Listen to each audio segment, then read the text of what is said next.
بسم اللہ الرحمن الرحیم۔ السلام علیکم میرے معزز بھائی اور دوستو، ذوالحجہ کا بابرکت مہینہ شروع ہونے والا ہے۔ ذوالحجہ کا مہینہ وہ مہینہ ہوتا ہے جس میں بہت سے مسلمان صاحب استطاعت لوگ قربانی کرتے ہیں اور سنت ابراہیمی پر عمل کرتے ہیں، حضرت ابراہیم علیہ السلام کی سنت کو زندہ کرتے ہیں۔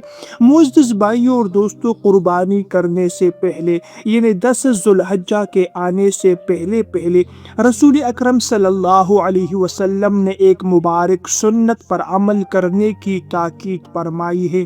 وہ سنت کیا ہے کہ جو لوگ صحیح مسلم کی یہ حدیث مبارک ہے جس کا مفہوم یہ ہے کہ جو لوگ قربانی کا ارادہ رکھتے ہو اس پر قربانی کرنا واجب ہو، تو اسے چاہیے کہ ذوالحجہ کا چاند نظر آنے کے بعد وہ اپنے ناخن بھی نہ کاٹے اور اپنے بال بھی نہ کاٹے۔ یعنی ذوالحجہ کا چاند نظر آنے کے بعد اس کو بال کے کاٹنے اور ناخن کے کاٹنے سے منع فرمایا گیا ہے۔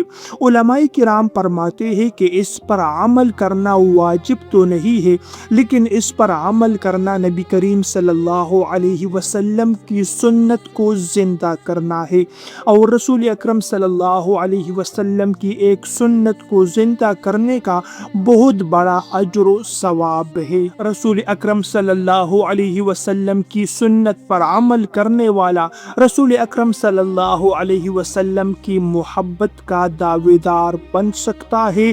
معزز بھائیوں اور دوستو، جو لوگ رسول اکرم صلی اللہ علیہ وسلم کی سنتوں پر عمل کرتے ہیں، اللہ تبارک و تعالیٰ اس کو بہت بڑا مقام اور مرتبہ عطا فرماتے ہیں۔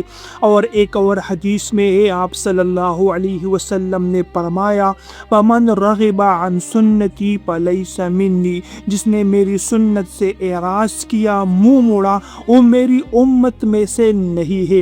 لہٰذا رسول اکرم صلی اللہ علیہ وسلم کی سنتوں پر عمل کرنے میں دنیاوی کامیابی بھی ہے اور اخروی کامیابی بھی ہے۔ لہٰذا جو لوگ صاحب استطاعت ہے، علماء کرام نے لکھا ہے کہ آج اتوار کا دن ہے، آج آخری دن ہے، جو لوگ قربانی کرنا چاہتے ہو اسے چاہیے کہ آج اپنے بال بھی کاٹے اور اپنے ناخن بھی کاٹے۔ آج کے بعد قربانی کے دن تک اس کے لیے بال اور ناخن کا کاٹنا منع کیا گیا ہے۔ لیکن بعض علماء کرام نے یہ بھی لکھا ہے کہ جو لوگ قربانی نہیں کر سکتے، ان کے پاس اتنی مال و دولت نہیں ہے کہ اس پر قربانی واجب ہو جائے، تو اسے بھی چاہیے کہ جو قربانی کر رہے ہو اس کی نقل کرتے ہوئے وہ بھی اپنے بال اور اپنے ناخن آج کے دن ہی کاٹے اور پھر قربانی کے دن تک انتظار کرے۔ اللہ تبارک و تعالیٰ اس پر اسے بہت بڑا اجر و ثواب عطا فرمائے گا۔ تو یہ ایک چھوٹی سی بات ہے جو بہت ضروری اور اہم سمجھتا تھا، اسی لیے آپ لوگوں کے ساتھ شیئر کی ہے۔ آپ خود بھی اس سنت پر عمل کریں اور دوسروں کے ساتھ بھی اس پیغام کو آگے شیئر کرے۔